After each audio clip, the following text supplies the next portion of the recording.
Conflict is as old as time. It causes unimaginable suffering, destruction, and debt. But for Thomas Jefferson, it was an opportunity that he could not ignore. Francis Bonaparte lost interest in expanding his empire in North America, and he needed funds to continue his war with Great Britain.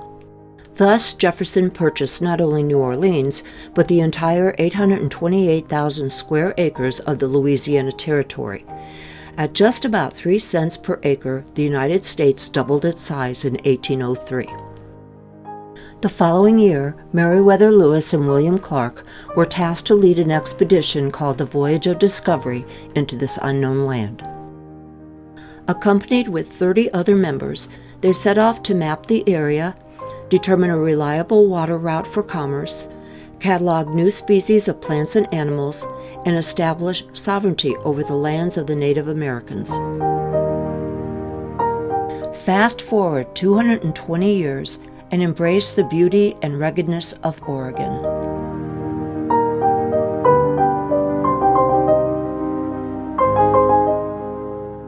Our 12-day trip began and ended in Portland, the capital that sits on the Columbia and Willamette Rivers.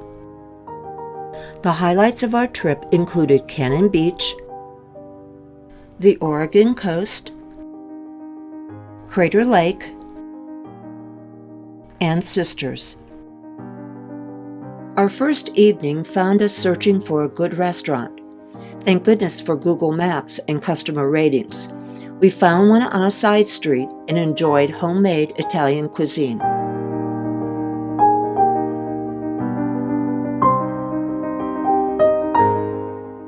The next morning, we headed across the Lewis and Clark Bridge on our way to Astoria and Fort Clatsop, the expedition's winter encampment in 1805-1806. This structure housed 32 men, a woman, a baby, and a dog. A reenactor shared a lesson on trade and early economics.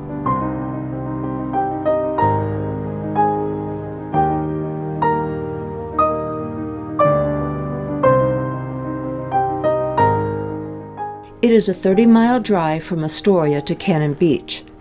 It is always refreshing to get out of the car and stretch our legs.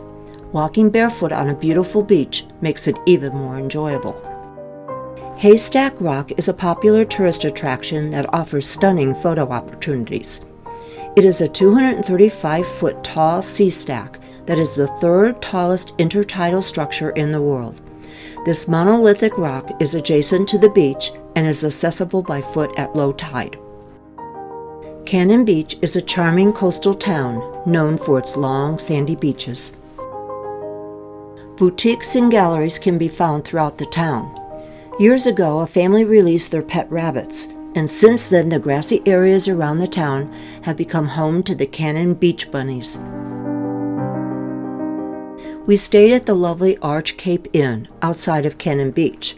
This remote bed and breakfast offered us a quiet and restful escape.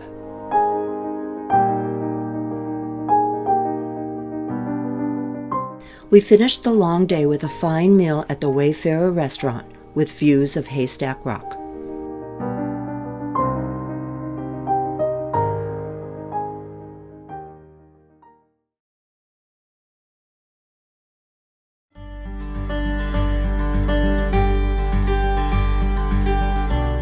Rising early, I was able to capture the serene morning light.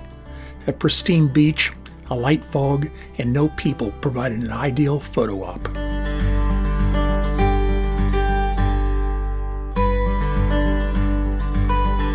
The lovely Sandy Cove Beach, just a few steps from the parking lot, is backed by hills covered with ferns and Sitka spruce.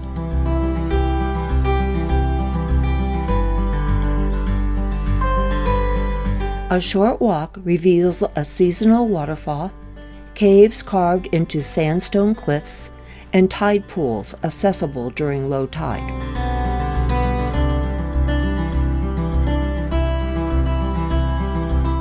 Entering caves may not be for everyone, but this shallow cave lured us in. After rounding a rock outcropping, we were enveloped in darkness. With only the flash of our phones, we could see the secrets of the cave. But that's not all. Before the highway was built, the beach was the only way to travel along this stretch of coast to Cannon Beach. Hug Point unveils age-old wagon tracks carved into the rugged rocks, remnants of a time when this very shore was a treacherous passage for horse-drawn carriages. Pioneers traveling around this headland had to hug the point carefully, even at low tide. Thus the point and the park are both aptly named Hug Point. Visitors still enjoy walking this narrow, rutted path along the Pacific, while captivating tide pools teeming with vibrant marine life offer a glimpse into a miniature aquatic universe. We sought the magic of the beach as low clouds hovered over the cliffs. The tumultuous sky certainly rivaled the incoming tide. Back in town, we kicked back at Pelican Brewing. This brew pub has an expansive indoor dining space surrounded by an open kitchen and sizzling pizza oven. Ecola State Park is a breathtaking destination located just north of the famous Cannon Beach. A picturesque winding road takes us through an impressive Sitka spruce rainforest with lush vegetation.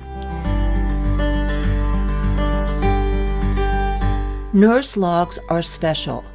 They are nature's giving tree that Shel Silverstein writes of in the book of the same name. Sit down and rest, and the tree was very happy. I imagine the fallen tree is happy that it could help the younger trees grow. Emerging from the forest, we were rewarded with the park's stunning coastal views and wind-swept rocky beaches. Indian Beach, secluded and sandy, is popular with surfers and beachgoers.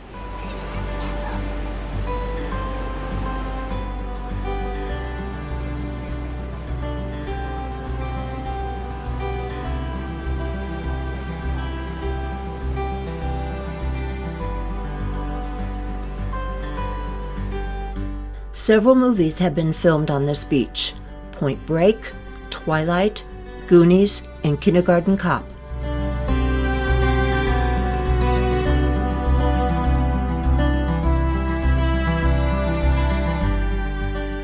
We're not a Hollywood couple. Understandably, the beach was the star.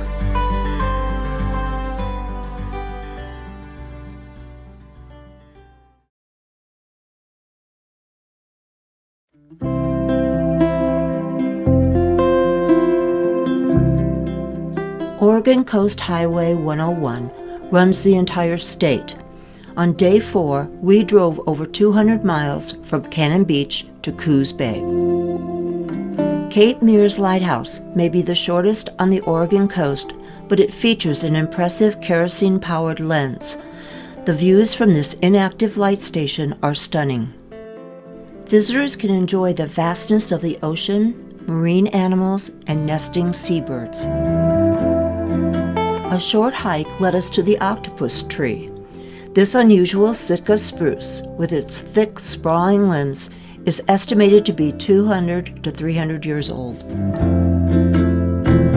A few miles down the road, I took a solo hike along Cape Lookout Trail. This trail features views of the ocean and shore peeking through Sitka spruce and hemlock on the way to the tip of Cape Lookout. The trail is mostly flat, but muddy and rocky in places, but nothing my hiking boots couldn't handle.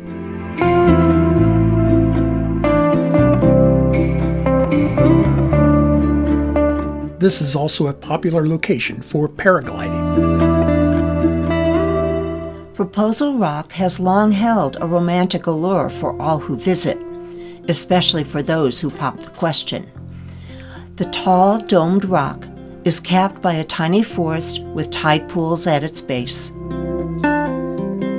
On down the beach, the Nesquin Ghost Forest emerges at low tide. These stumps are from an ancient forest that was buried in the sand and preserved. It's a place that seems to radiate a sense of magic. Our timing was off for this sight, so we didn't get a chance to photograph it ourselves. Of course, one needs to rehydrate after walking the beach. We enjoyed lunch at the cafe on Hawk Creek. After our break, we continued down the road and were able to witness 3 geologic features. The first was the Devil's Punch Bowl, a natural marvel that should not be missed on any Oregon coast trip. It was created when 2 sea caves eroded into one large cave, and eventually the ceiling collapsed. The best time to see the Devil's Punch Bowl in action is during high tide, when the ocean pounds and swirls against the rock. During low tide, visitors can hike down a trail and explore the bottom. Cape Cove is the location of the next 2 phenomenon, called Thor's Well and the Spouting Horn. Researchers believe that Thor's Well began as a large sea cave. The sea cave slowly formed over thousands of years as waves crashed into the volcanic rock that made up the shoreline. It eventually collapsed, leaving a bowl-shaped hole just meters from shore. Although it looks like a bottomless pit, the hole is only 20 feet deep. The collapsed cave has openings at the bottom and top, which allow the ocean to move through it. Our research told us the best time to visit is at high tide.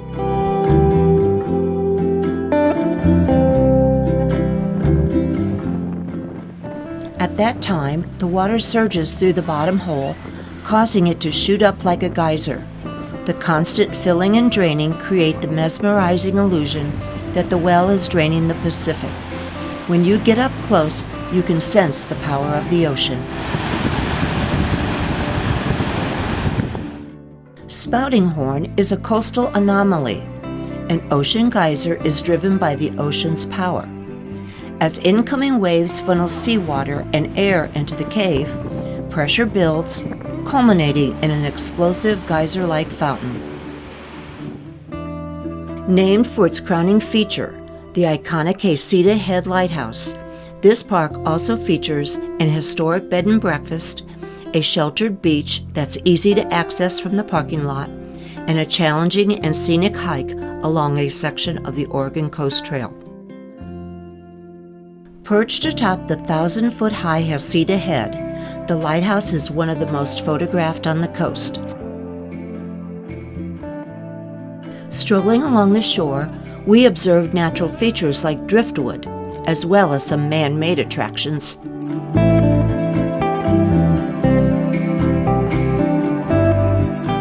Cape Creek Bridge is best admired from the beach. The bridge was built in 1932 and was the most decorative crossing since the river was only knee-deep. Its columns and arches are meant to resemble a Roman aqueduct. It certainly charms visitors. After driving all day, we headed toward Coos Bay, where we spent the night.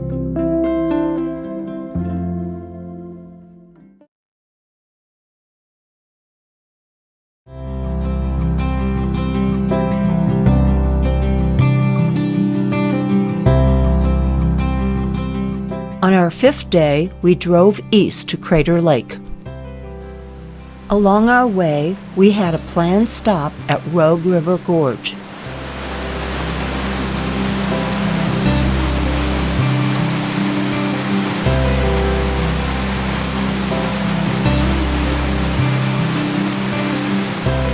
Everyone loves a good magic trick, and nature seems to have figured out a way to create one.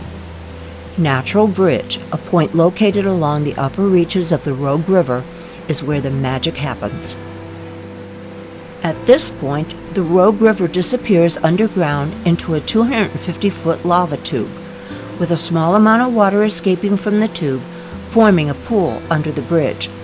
All of the water, slowly but surely, reappears at the surface further down the river.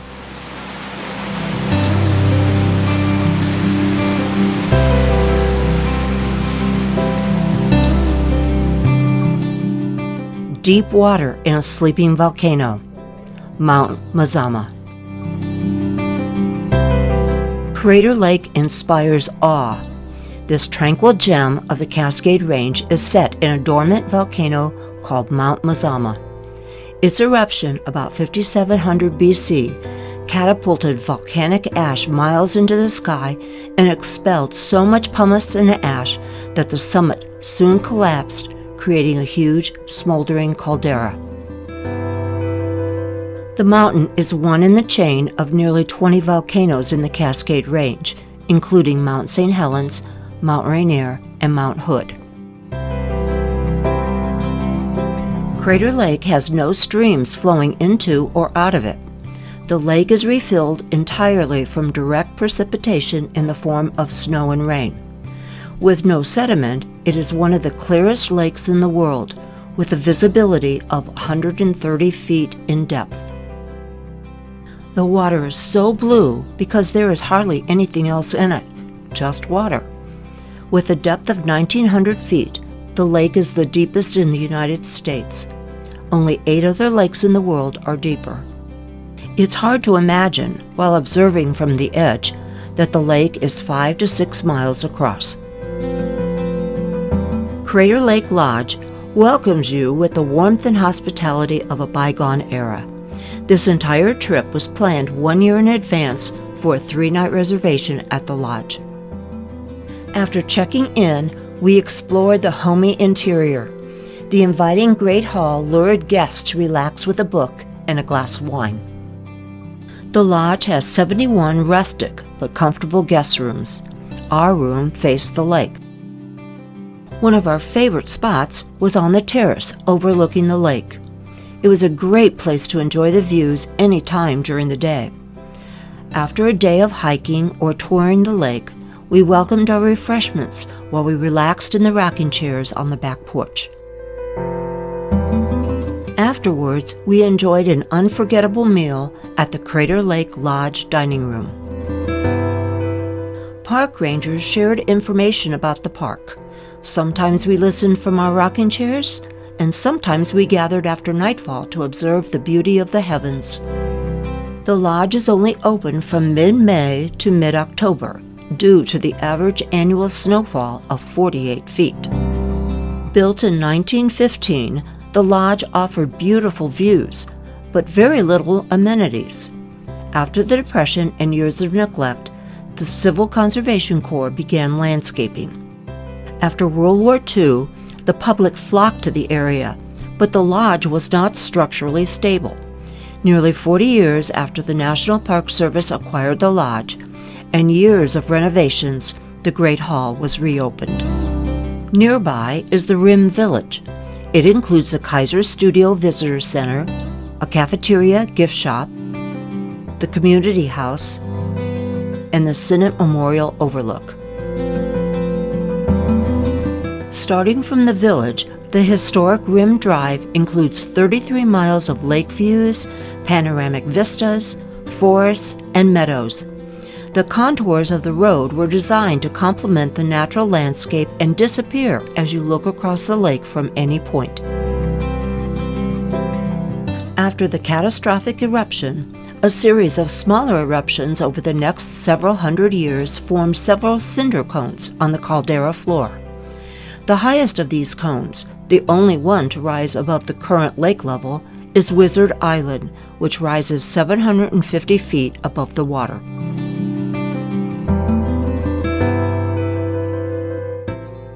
After breakfast, we made a short drive to the Castle Crest Wildflower Trailhead. It began with a pleasant hike through an old-growth forest of pines, firs, and hemlocks. Originally called the Castle Crest Garden, it is one example of the wildflower displays that were created in several national parks in the 1920s and 30s.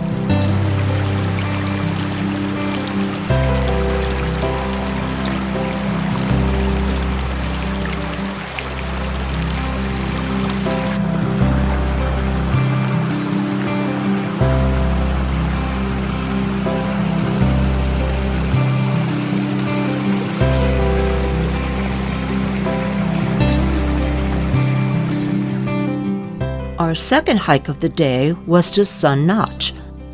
It is a short trail to an amazing overlook of Phantom Ship Island. It begins under the shade of tall conifers before passing into a sloped grassy meadow. Tall peaks surround the meadow on two sides.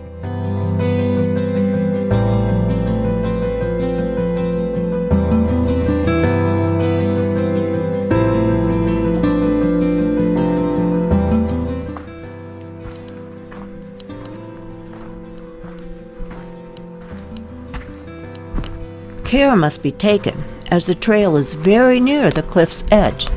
Can't beat the view, though.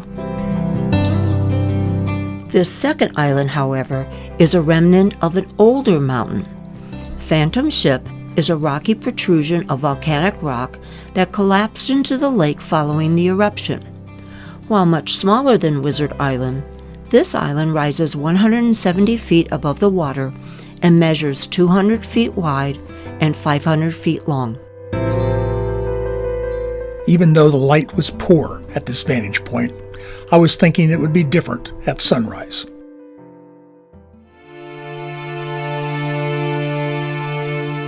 There is something about morning light that makes Alan get up before sunrise.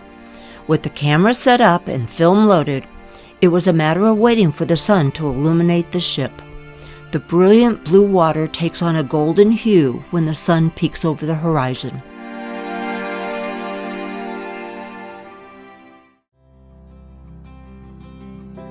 Behold the pinnacles.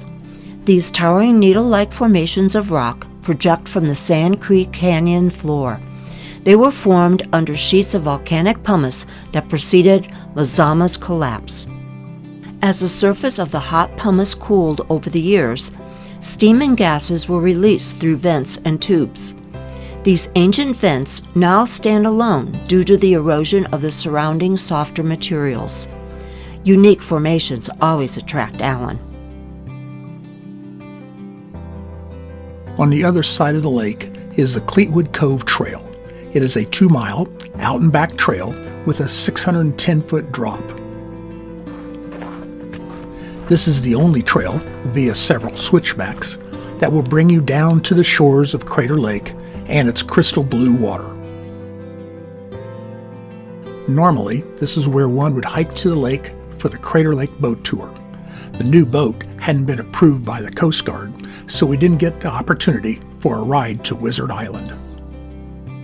Getting close to the water reveals its glassy clarity. Piles of fallen rocks are easily visible beneath the ripples of the surface. I waded as far as my knees and found the water cold and refreshing on a hot day.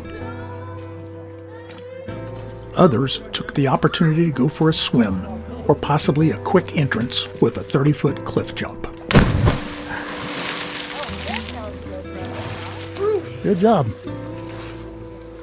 Cool.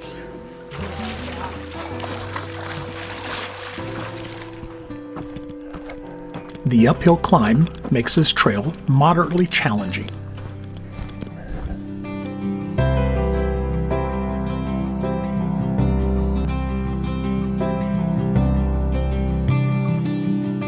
Picture-perfect reflections and golden sunsets.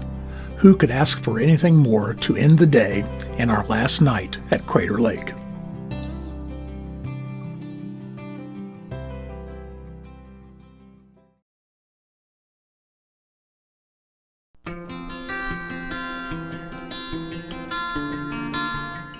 Our road trip continues as the temperature soars. We had a short stop at the Newberry National Volcanic Monument, which is 20 miles from the city of Bend. It can be hard to grasp the scale of the destruction caused by flowing lava until you are face to face with its aftermath. The Shield volcano is about the size of Rhode Island, with a caldera that stretches across 17 square miles. Newberry remains very active to this day, with its last eruption 1,300 years ago. We stopped at the Lava Lands Visitor Center and took a short hike on the Trail of the Molten Land. There was so much more to explore in this monument if the time and temperature would have been more favorable. After hiking for about an hour, we headed toward Bend to quench our thirst at the Bend Brewing Company. Alan has a knack for discovering such places, and the humor was welcomed. The small town of Sisters is nestled at the base of the Great Cascade Mountains. It is named for the 3 consecutive mountain peaks that stand boldly in the background of the town. The white-capped mountain peaks are known as Sisters. Galleries, boutiques, and restaurants line the main street of the town. The Five Pines Lodge and Cabins was our home base for the next couple of days.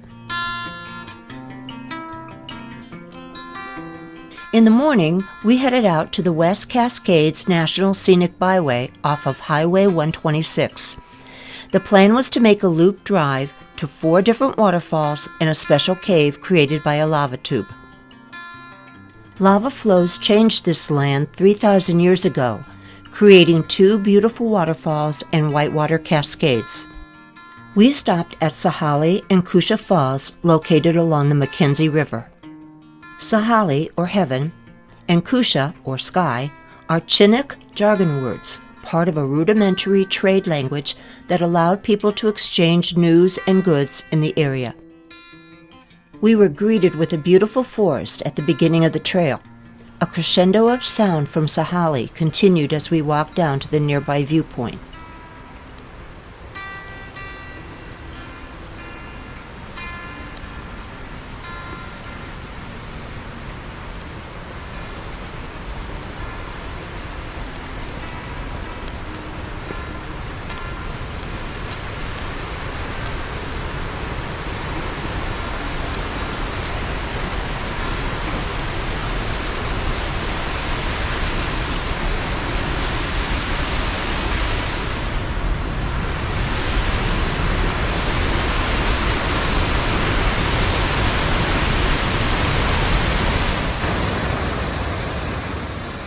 Sahali Falls plunges 120 feet over a lava dam and then tumbles 40 feet in a series of cascades.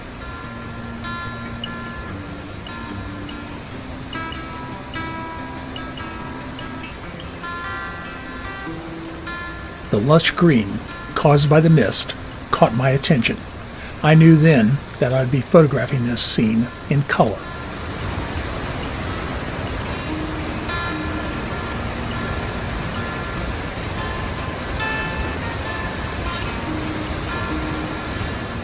The Waterfalls Loop Trail connects the 2 waterfalls and offers up-close views of the wild Mackenzie River.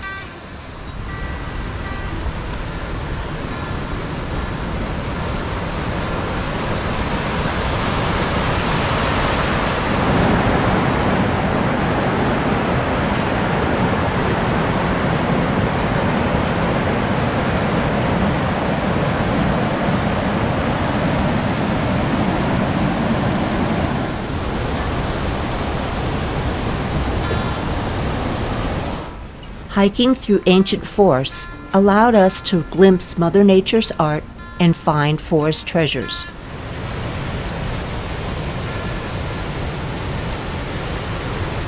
We finally arrived at the top of Kusha Falls. Kusha Falls drops 90 feet over an abrupt lava cap into a waiting pool below.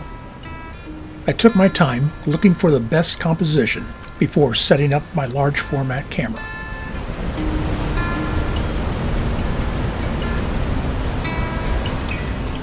During the hike, we kept a close eye on the smoke from a nearby forest fire. The smoke was gradually getting closer, so we decided to head back before the air became hazardous to breathe. Even though our hike was cut short, it was still one of our favorites.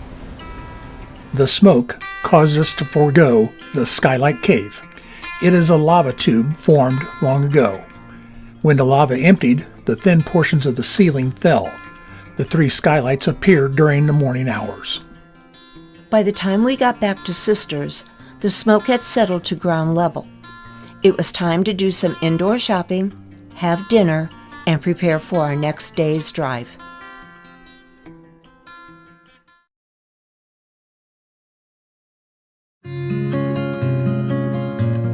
We started the day with a pleasant 2-hour drive to Silver Falls State Park. The park is a standout scenic treasure that puts Oregon firmly onto the national and international stage. People call it the crown jewel of the Oregon State Park system, and once you visit, you know why. Where else can you walk behind a waterfall?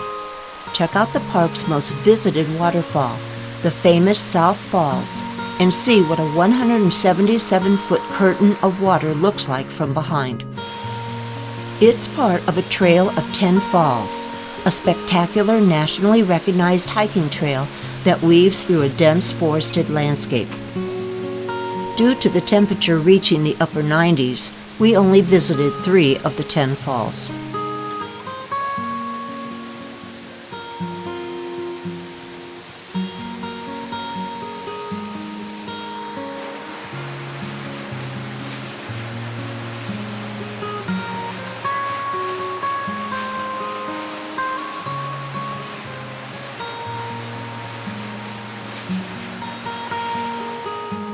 Leaving the state park, we drove past undulating fields. These harvested fields did not look like anything in Indiana. The Columbia River Gorge is amazing. The Columbia River snakes through this spectacular canyon on its westward journey before joining the Pacific Ocean.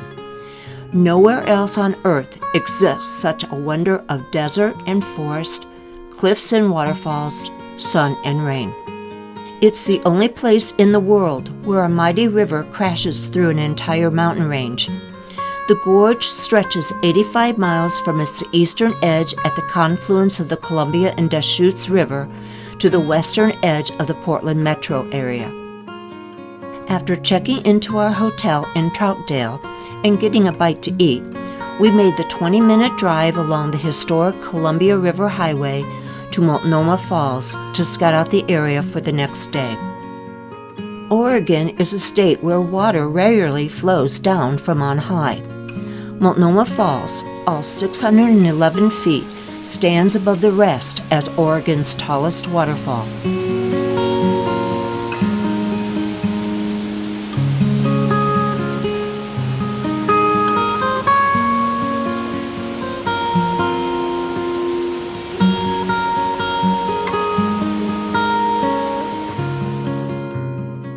Having a nice sunset, casting a beautiful glow onto the falls and the Columbia River, was a good way to end the day.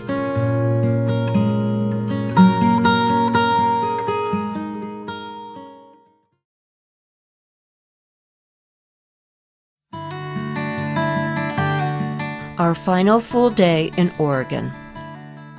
We knew that Multnomah Falls is the most visited site in the Pacific Northwest. So to beat the crowds, we got an early start.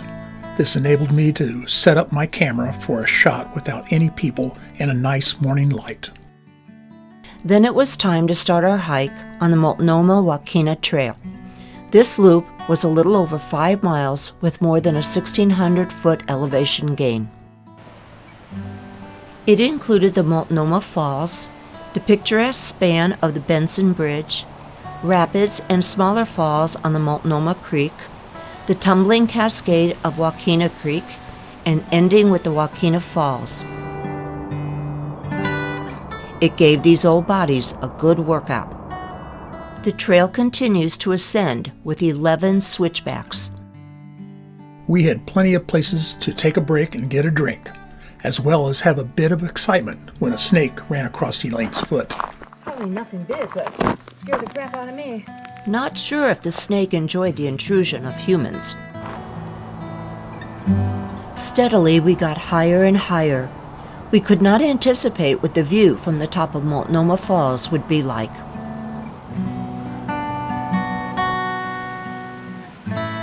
Standing on a nice deck, we could see where the Multnomah Creek begins its descent.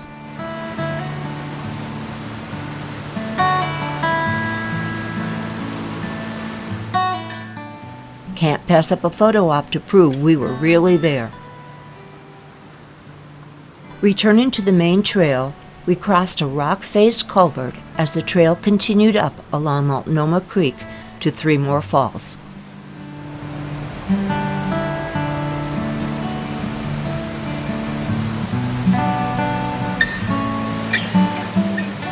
We soon ventured upon Dutchman Falls.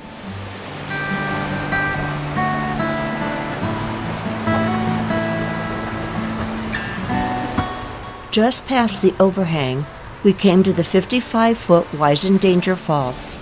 This proved to be a good resting spot and a good place to set up for a photo. Our upward climb continued with 4 more switchbacks. Ecola Falls plunges 55 feet and is the last major falls as we hiked on the Larch Mountain Trail. Continuing our trek along the Multnomah Creek, we observed a scorched understory and blackened tree trunks.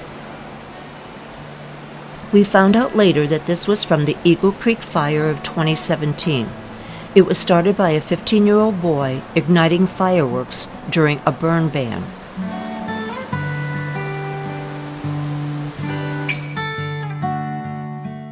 The blaze burned 50,000 acres and continued to burn for 3 months. Firefighters battled the fire and worked to save the surrounding structures, such as the Multnomah Falls Lodge. It was encouraging to see new growth reclaiming the forest floor.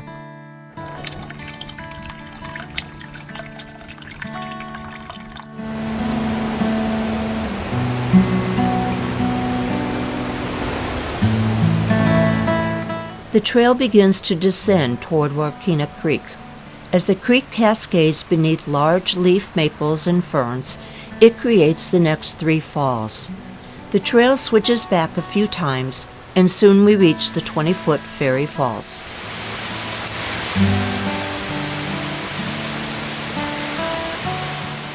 We enjoy the tranquility of its picturesque shape on a nearby bench. Again, we can't pass up posing for the camera. Little Necktie Falls is not a huge single fall, as it falls this way and that, makes a plunge, and becomes a cascade. It's a hidden beauty.